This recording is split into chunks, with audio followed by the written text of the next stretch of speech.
Thank you so much for joining us at the 2021 Data Platform Summit. I'm Patrick LeBlanc, Chief Technical Evangelist of the PowerBI team. I'm so excited to be here today to share our vision, strategy, and roadmap with all of you that have helped to make PowerBI the most successful BI platform in the world today.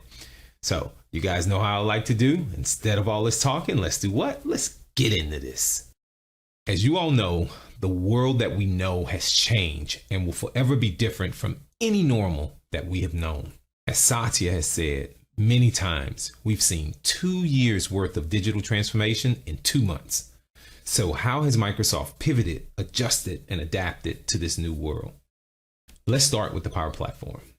The Power Platform provides a single integrated low-code stack that enables you to empower your business and build entirely new applications in hours or days versus weeks or months. In a world in which things are constantly changing, the Power Platform enables you to involve your business with speed and agility as your business changes. In today's world, data comes first.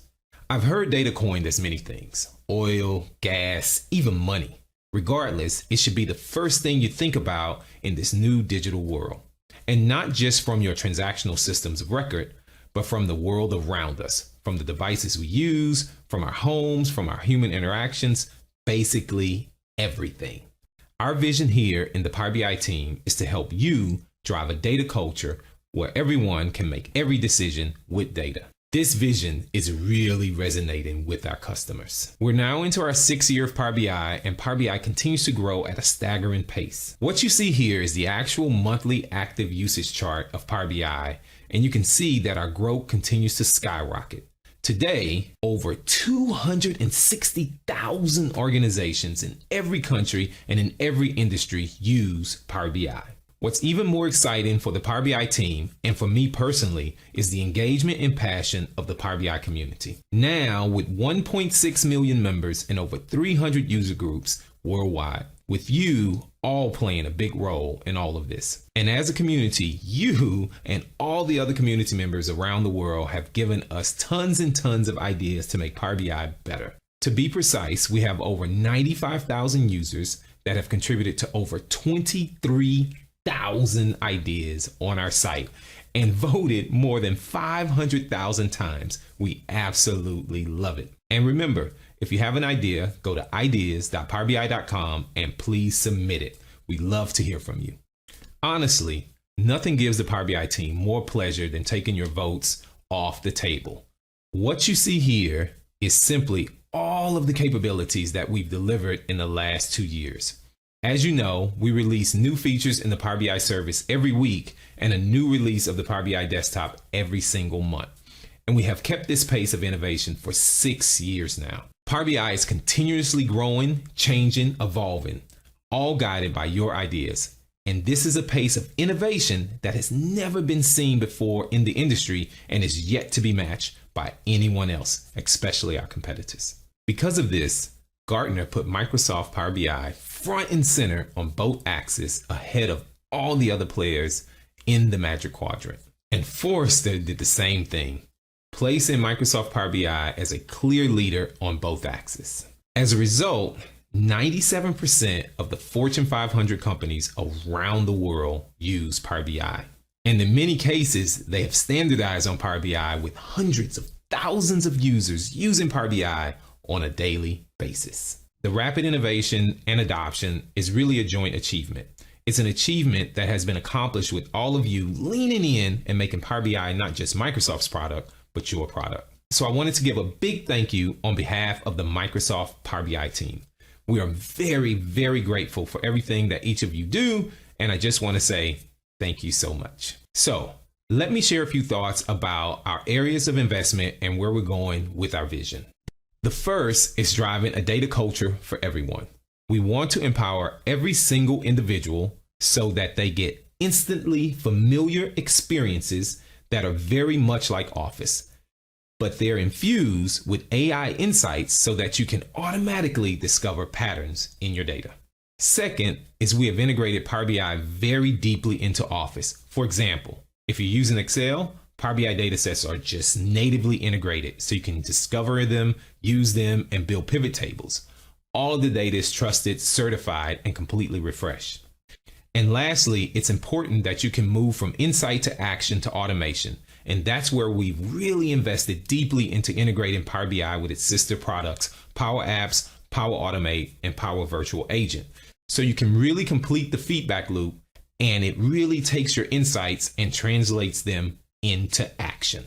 The third area of investment is to really help Power BI scale to meet your most demanding enterprise needs.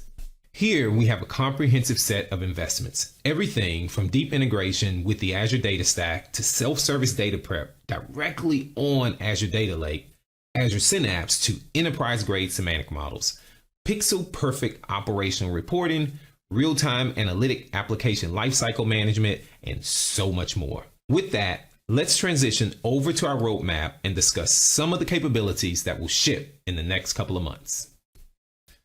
As we think about Power BI, we always start with the individual. Why? Because we believe that the data culture is about everyone in the entire organization. Individuals can just start using Power BI because it has that natural office feeling. We are making Power BI the PowerPoint of data by bringing much of the PowerPoint experience directly into Power BI. Everything you know about PowerPoint and Excel immediately translates to Power BI. Take a look at this video. You see how smart grid lines can be used to quickly size and align visuals across a Power BI page. Now, I know this has been out for a while, but that's just the beginning. Now it's time to take it to another level. I want to give a big shout out to Amanda from the Power BI team for helping build such a great demo. When I'm making Power BI reports, I love including custom navigation to change pages or switch visuals or change other elements around as I've done in this report. However, the thing I hate most is just how much work it is.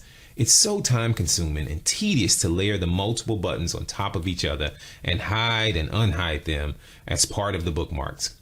Wouldn't it be nice if there was a better way? Well, soon there will be. We're working on a new navigator feature that will make it easier for you to set up your own custom navigation. Let's take a look first at the bookmark navigation. This is a great replacement to the buttons I had on the previous page that switch visuals and sort order around. As you can see here, it automatically picked up one of my bookmark groups. In this case, the one to switch visual types around. And now all we need to do is format it. And this navigator is highly formattable. Really, any option you can think of is there. There's the obvious ones like changing the fill, outline, and text for the default, hover, and press state, but there's a lot of really advanced formatting options as well. In this case, let's look at changing the shape. There's lots of shape options available. There's arrows, there's shapes like hearts and pills, and there's even tabs with corners folded. All kinds of options available.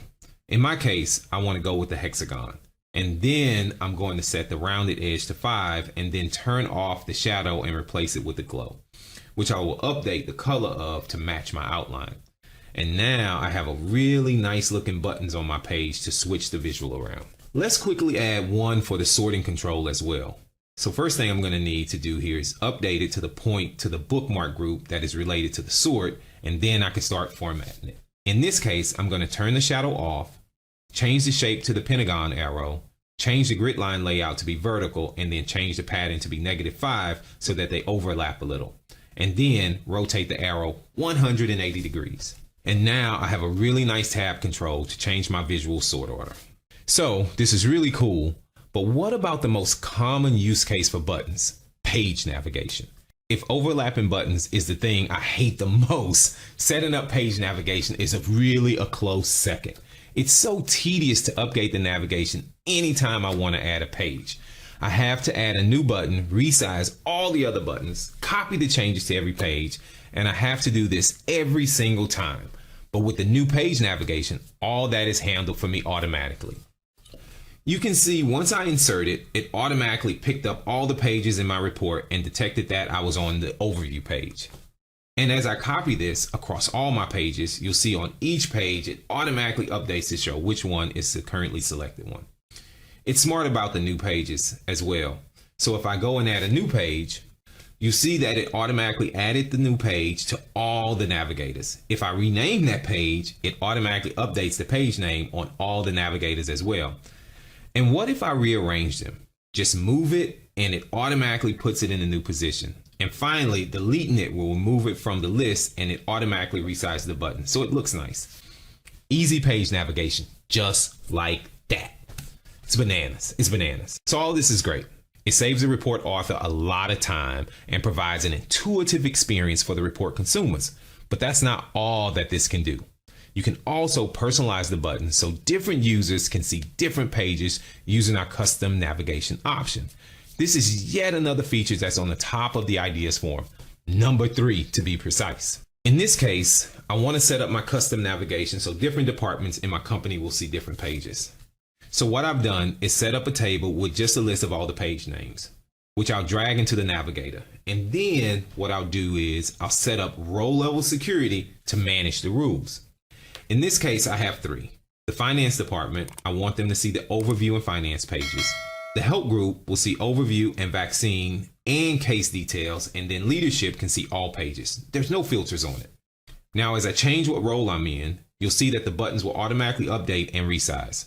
So they always look really nice. So like I said at the start, we're dedicated to making it easy for you to build beautiful reports and provide an effortless experience for exploring your data. This is great. This is bananas. On to the next section. This is all part of Power BI Desktop that you all know and love. It's constantly getting improved. It's constantly getting better. And stay tuned for continuing investments and improvements in this area. The next area that we have been investing heavily in the past few years is the infusion of AI in the Power BI visuals. This is done so that the visuals can just reveal insights automatically for you and provide answers to questions that the author didn't even know were there.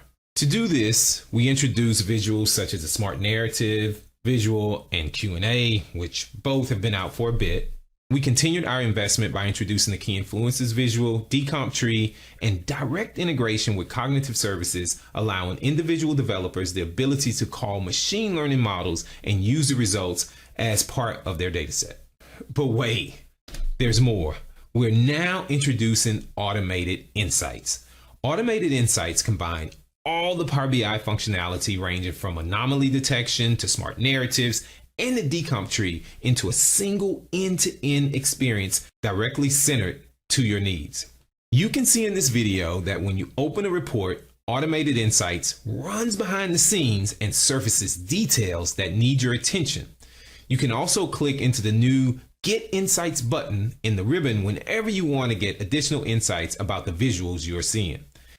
Yes, over 100,000 companies are using the AI capabilities, and we have over 20 AI customer success stories. The truth is in the numbers, correct? And if you don't believe me or the numbers, I highly encourage each of you to give it a try yourself. Not only does it work, but it just may surprise you. Finally, from an individual perspective, we are continuing our investments in improving our mobile story. Currently, the Power BI mobile app has an average rating of 4.7 on the Apple Store and 4.8 on the Google Play Store, with the app receiving 50 times more reviews than all other apps combined. I would say that's just phenomenal. So what's coming for mobile? We're starting by allowing authors to create reports that are more optimized for any form factor. Check this out. When building a report, you can choose which visuals will show up in the layout optimized for mobile devices using the optional layout builder for mobile devices.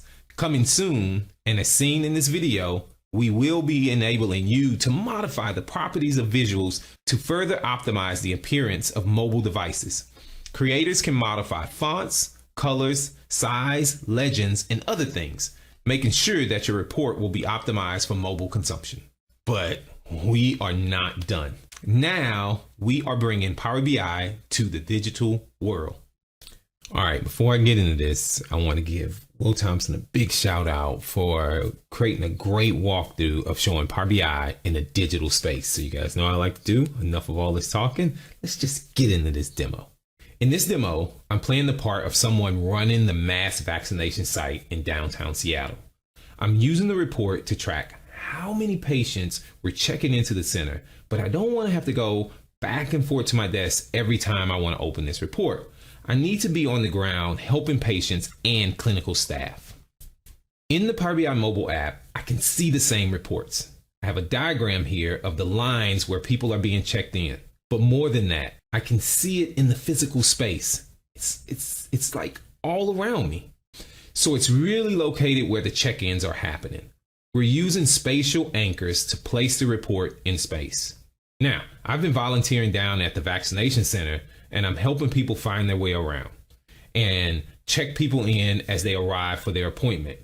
What we're looking at here is where people come in through the metal detectors, through these lines, and then this lady at the end makes sure that they have an appointment, that they're at the right place, and the data from the devices we use to check them in, it's what's going into the report. Now we can see the report with the physical context in this space.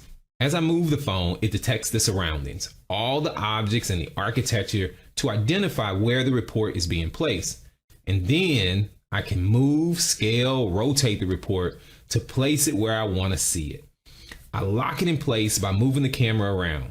And now it picks up the context of the report's location and it shows this to me live. Updating preview of the report for any time I need to refer back to it in the future. So when I come back the next day, I scan the area again and we'll pick up right where the report was in space. But you see this radar at the bottom? You can see 3 dots there. The one at the top is the report right in front of me, but the other dots there are other reports that someone else has pinned in the same physical space. As I pan back across, you can see the area where people are actually getting their vaccinations. This is actually where needles are going into arms. And you can see line A and B are open today, but they'll have up to 5 when they're at full capacity. And you can see there are multiple reports. We're monitoring how many doses are available, how quickly the clinical staff are getting through people, and how much wasting of vaccination vials we have. When I walk up to them, I see the filters that are being applied to the report, the data range, and which line we're seeing. And of course, I can click into these reports to view them full screen. This marks something really new, the ability to present this data and tag these reports in physical space, exactly where you need it as part of your business processes. This is bananas. Okay, all that's super exciting. But now it's time to discuss the investments that we have made in Power BI that are meant to really empower teams in your organization. What we're talking about here is that every time a team makes a decision, they're making a data-driven decision. The first area is around collaboration. Most of us are collaborating online with other team members using the most popular and mission-critical product out there, which is Microsoft Teams. At Microsoft, we realize that work habits have changed, and this change may not be a temporary change. We understand that we're going to continue to meet and collaborate online using Microsoft Teams non-stop. This is where the Power BI team is working to constantly improve Power BI and Teams integration. Here, you can see the most significant change we've made since the inception of this integration. That is the ability to bring the complete Power BI experience directly inside of Microsoft Teams. You probably thought we were done there, but of course not. We're doing so many more things with Teams. Let me show you what I'm talking about. After we introduce adding the entire Power BI experience to Microsoft Teams, then we introduce the ability to have data-driven discussions. As you can see in this video, you can add a report by simply clicking the Power BI icon and then choosing the report that you want to add to your discussion or your chat. But wait, there's more. We have something that's coming soon that's going to change the way you schedule meetings. Let me show you what I'm talking about. Now, when this is released, you will have the ability to schedule meetings in Teams that include a Power BI report. You can see in this video, with just a few clicks, you can quickly create a data-driven meeting by adding a new tab that includes a Power BI report. Now, you're having a discussion based on information and facts. We introduced goals to the world at the Microsoft Business Application Summit earlier this year. Since that announcement, we've seen a huge uptick of goals consumption directly inside of Microsoft Teams. Speaking of Teams, let me show you a few updates that are coming in the near future. One of the biggest asks from our customers at this moment is when they set up their rules, they're currently only able to set up manual goals. Take a look at this video. With the introduction of automated rules, they will be able to set up rules that will automatically change the status depending on how their data changes or how they set up milestones. So if a value is not reached by a particular date, or if it is more than a certain value, say 5%, then the goal will automatically update to be at risk, on target, and so on. The next update is Power Automate integration directly inside of your goals. Users want to be able to set up more complex workflows when it comes to their goals. For example, take a look at this video. When a goal is at risk, they will be able to kick off a workflow that creates a task for the goal owner to do a check-in for their goal. Or they can even populate their goal through Power Automate. For example, they can upload the goals based on data changes in Excel or even Azure DevOps. Another big ask from our customers is to be able to secure their goals a little bit more. Currently, when a scorecard is shared with someone, the person will see all the goals. You can also specify who can update a goal. Today, when a user is granted edit or update permissions on a scorecard, that person has the ability to change anything. This is also a huge pain point because at this point, they can do anything, even delete it. Well, we're releasing something that's going to help mitigate this. Let me show you. The goal level permission feature solves both of those problems. You can control who can see what. So when I create my scorecard, I can grant what items they should see. And then I can grant update permissions without giving the user full control to make any edits that they want. This is going to solve lots of problems. Another upcoming feature is the ability to export scorecards to different formats such as PDF, PowerPoint, and Word. When the scorecard is exported, it's not just an image. You can actually modify the exported content as needed. Take a look at this video. Not only can you export the content, but we're also going to allow you to create a subscription so that when someone wants to have the scorecard delivered directly in their inbox, you can create a subscription, specify the format, and tell it when you want that particular PDF, PowerPoint, or whatever it is, whatever format you choose to be delivered to that person's inbox. This is some exciting things that's coming for goals, but I have one more thing to show you. Lastly, we'll release enterprise scorecards. This is huge. This is a huge ask for our customers. Let me show you in this video. They want to create a scorecard that will scale to thousands of users. The idea is that you set up a template like you see here.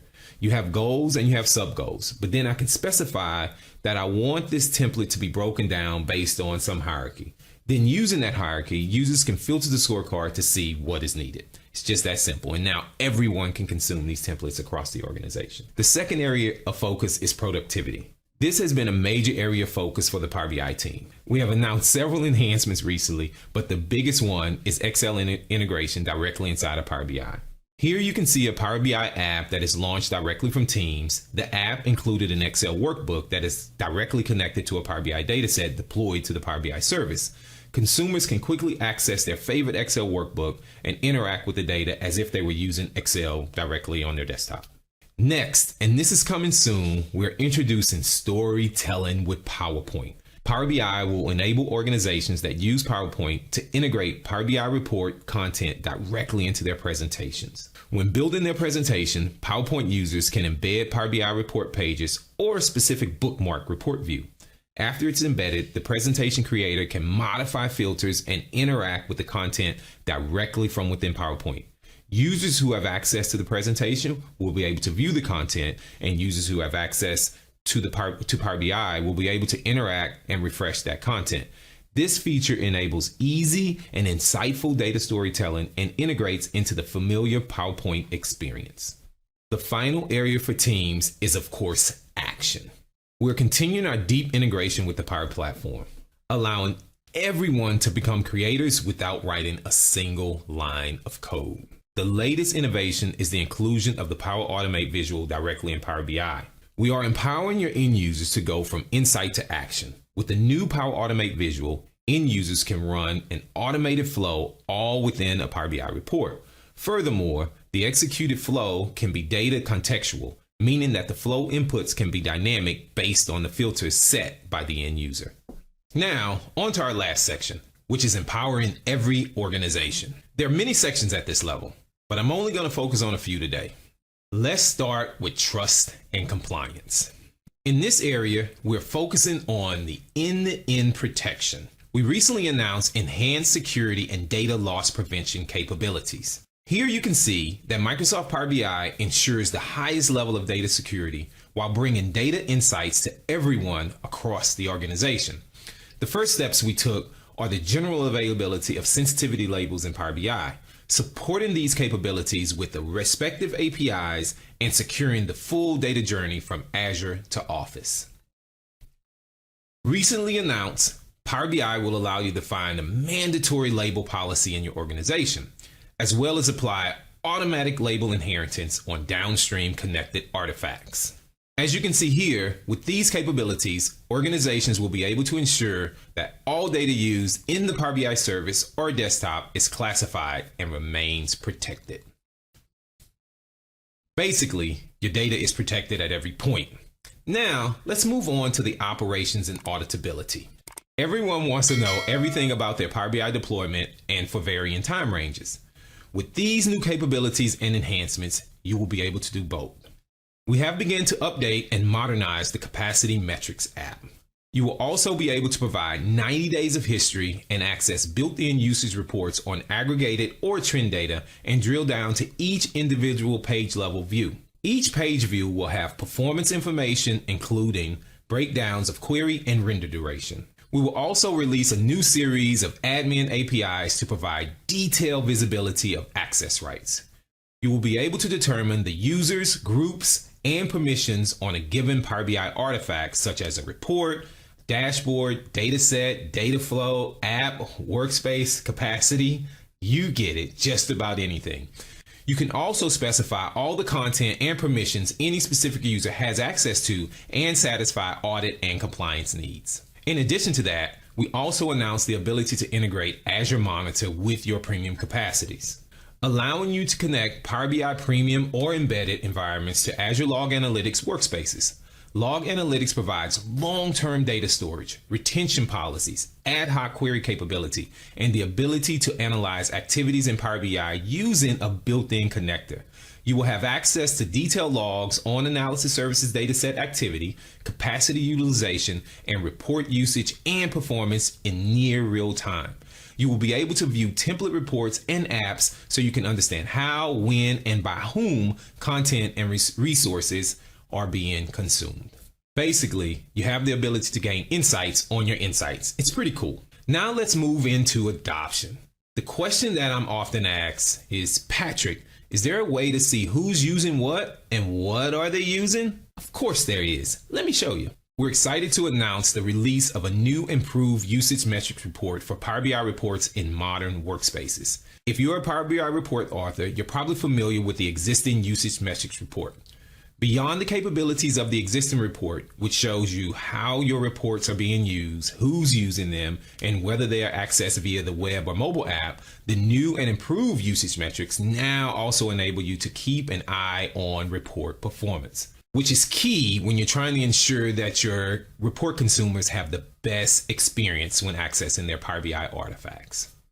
The next section focuses on the connectivity, the transformation, and the preparation of your data. You guys know we're constantly making investments and improvements in this area. As of today, we have 150 plus out-of-the-box connectors, 82 built by Microsoft and 70 built by ISVs. In addition, the number of custom connectors are constantly growing, with thousands of custom connectors available today. The next section is big data. Wait, what are we doing in this area, you ask? Let me show you. First, just gotta thank Christian Way for all the work he's done on automatic ags, the new feature that I'm about to talk about, what we're bringing to big data, and thank him again for putting together such a great demonstration so we can show you guys how this new feature works. All right, so what are automatic aggregations? This is what we're doing in big data. Automatic aggregations is based on the existing aggregations feature. If you haven't used the existing aggregation feature, you should go check it out. I've done a lot of things with it. I've released a lot of videos, actually, to help people get started with it. And so you should go check it out because it can take that large volume when you're working with big data. It can take that slow report and make it really fast. Okay. And it is a truly remarkable feature if you think about it, because if you think about how you build your reports today, most of the times the report that you build aggregates by month, year, department, something like that. So it's built in an aggregated way. So most of the business intelligence queries are aggregated in nature. Therefore, if you cache data at an aggregate level, stands to reason you'll get a high bang for your buck in terms of boosting query performance. In other words, you aggregate, queries go faster, your report runs faster. It just boils down to that. And if your users happen to drill down to a detail level, that's okay, because Power BI just automatically reverts back to direct query on the fly. You don't have to do anything. It just says, hey, there's no aggregation here for me. Let's go do direct query. It's pretty remarkable, like I said. Now, the challenge with aggregations until now has been that they require query optimization skills. So it requires someone like Christian or me or Adam, someone that not only has a background in data modeling, but you need to understand, hey, once this query is issued, can I ensure that it's going to hit my aggregation, right? So that's the optimization skills that you need. Well, we are removing this challenge because we will create the aggregations for you. At a flick of the switch, we will analyze historical query logs and identify strategic aggregations that work over any of the major data warehouses. Wait, let me repeat that because maybe you guys don't get what I'm saying. We're going to analyze the history, right? The query logs, and identify the strategic aggregations that work over any major data warehouse, right? So we're not just talking about SQL Server, we're talking about any major data warehouse. So let me demonstrate this. I have to show you how this works, all right? So take a look at this. This is the New York taxi data set. And let me just refresh the visuals on this page. I'm just gonna do a quick refresh. This is over 3 billion rows in Azure Synapse, and it's pure direct query mode.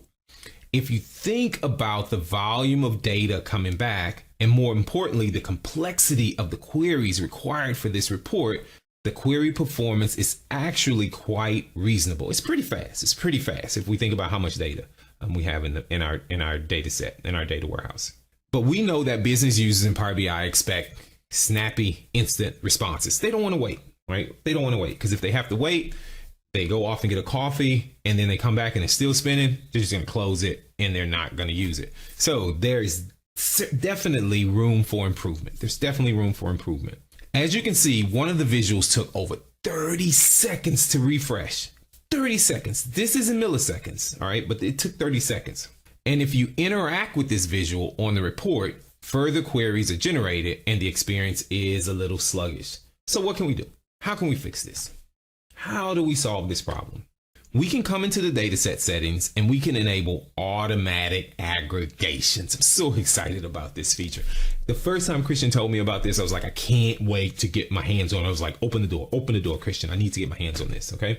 We can also set up a refresh schedule that will not only refresh the aggregations, but it will also redefine them if required, based on unforeseen query usage patterns. This is what makes automatic aggregations a self-learning, self-optimizing system. Okay, I'm going to say it again.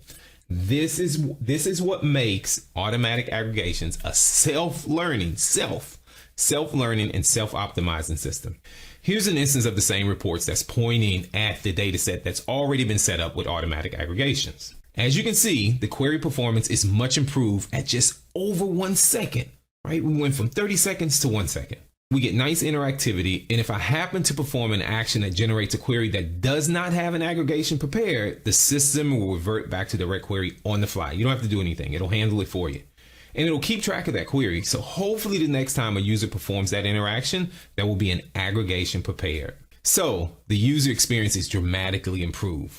But as the dataset owner, I want visibility of how much I'm improving the needle across the entire business, not just for one report, all reports.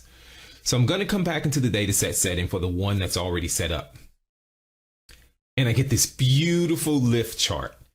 In pure direct query mode, I'm at the 60th percentile in terms of meeting my 5-second query response time SLA, right? With automatic aggregations enabled, I'm at the 80th percentile. I can dynamically adjust the number of historical queries that hit aggregations to, for example, 85%, and that will get me to the 88th percentile. And I can trade that off versus the number of aggregations that need to be refreshed. So I get good visibility and I can understand the benefit of the feature. Now, there are some cases where you do want to cache all the data in memory. When you want blazing fast performance from top to bottom, irrespective of aggregation level, irrespective of the random ad hoc analysis, For that, we have the large models feature, which is generally available. But of course, if data changes in the data warehouse, you need to refresh the data set, and that can add latency and management overhead. So we are redefining this with a new feature called hybrid tables, which will give you the best of both worlds: blazing fast performance and real-time analysis. So you guys thought I was just going to talk about automatic ags. We can cache massive amounts of historical data in the same table with the same business definitions, allowing you to add a direct query partition for the most recent data so you can see data changes without having to refresh the data set. Let's demonstrate this. This is a New York taxi data set. Here we have the trip count measure, which simply gives us the count of the rows in the trip table. Nothing out of the ordinary so far. Let's casually drag it onto the canvas to see how many rows we have in here. Lo and behold, we have over 3 billion rows, and we got instant response times. It's like slicing and dicing through butter. Just like through butter. Let's break out the revenue per trip by the top 10 zip codes. Let's visualize this on a map. We can find out that the pickup locations with the highest revenue per trip is JFK, and we can zoom into the individual pickup locations, some of which happen to be on the freeway. So let me summarize here. We've gone from 3 billion row aggregate sale value all the way down to individual pickup locations representing a single row in the table. And we got blazing fast performance from top to bottom. But naturally, if the data changes in the data warehouse, we need to refresh the data set, right? Do we? Do we really need to refresh it? Let's find out. Let me filter this just by the last 2 minutes in JFK and refresh the page every second. What? Oh my. We can actually see the data changing in real time. More people are starting to travel after COVID. Some people are getting back into their old habits, hailing down taxis on the freeway. This is just amazing. How on earth is this physically possible? This is possible because of the hybrid tables feature. This visual shows a partition for the trip table. They're automatically generated by the incremental refresh feature. You guys use incremental refresh? You guys know I love incremental refresh. And if you zoom in here, you can see the direct query partition is being updated in real time as the taxi rides happen out at JFK. Absolutely, absolutely amazing. So there is one more feature I'd like to talk about. Yep, one more. And that is streaming data flows. Streaming data flows. We live in a very interesting world nowadays. There are IoT devices on cars, refrigerators, and drones flying around everywhere. It's flying around everywhere. Everything is emitting telemetry data as we speak. How can a business user make sense of this? I don't know. With the data flying everywhere, how can a business user make sense of this? Luckily, business users are very comfortable in Power BI, and Power BI is built on Azure. Therefore, we can demonstrate the power of enterprise class Azure services like Azure Stream Analytics for the business user without even having to log into the Azure portal. Let me demonstrate. I'm in the Power BI service where I'm going to create a streaming data flow as a business user. This is an environment I'm very comfortable with. It's a no-code experience. It's very visual and very guided. I get this beautiful diagram view where I can create data sources and transformations. I can integrate with other reference data, and I can perform common ETL operations like joins, group bys, and filters. At every step of the way, I get to preview the data for troubleshooting. Under the covers, this is built on Azure Stream Analytics, so it's very empowering for me as a business user. I could, for example, integrate with Power Automate flows, and of course, once the data flow is ready, I can connect to it from Power BI Desktop. I can create beautiful reports in seconds, and I can see the data streaming in real time. So, to summarize, we're providing the ability to unlock massive, potentially multi-petabyte scale data sets for interactive analysis at the flick of a switch in a very economical way, right? Shouldn't cost you too much. We're providing blazing fast performance from top to bottom combined with real-time analytics. And we're empowering the business user to harness the power of enterprise class Azure services to make sense of streaming IoT data. If this is not great, I don't know what is. So I got to do it. This gets the insane amazing tag. Thanks, Christian. Thanks, Miguel. This is amazing. Let's head on to the next section. Finally, I just want to wrap this up by talking about our enterprise semantic model. By using the world's leading OLAP technology, you can create centralized data sets that can be accessed by Microsoft products, but can also be accessed by third-party tools like Tableau and Qlik, making the data set not just standard for Power BI or Microsoft products, but any other tool that you decide to use in your organization. With that, I would like to say again, our vision is to drive a data culture to everyone in your organizations so that they can make very informative decisions over data at any scale. But not just any data. Data that is curated, data that you can trust, but also data that is secure so that everyone in your organization can rest easy knowing that your data is protected end by end with Power BI. That was a ton of content. Thank you all for taking the time to listen to every bit of it. As I close, I just want to reiterate, if you have any ideas or suggestions, please head over to ideas.powerbi.com and get those submitted. We love to see them and we love to make them part of the product. Also, take some time to join our community. It's a great place to post your questions, get answers to your questions, get ideas, and just become part of the global Power BI community all up. With that, I just want to wrap up by thanking all of our sponsors and volunteers that made this such a great event. Thanks again for joining this session. Don't forget to post your selfie with hashtag DPS 2021 for a chance to win lots of great prizes. Be sure to post your session and conference feedback. This helps all of us make the conference better and better each year. Thanks again, and I'll see you guys next year.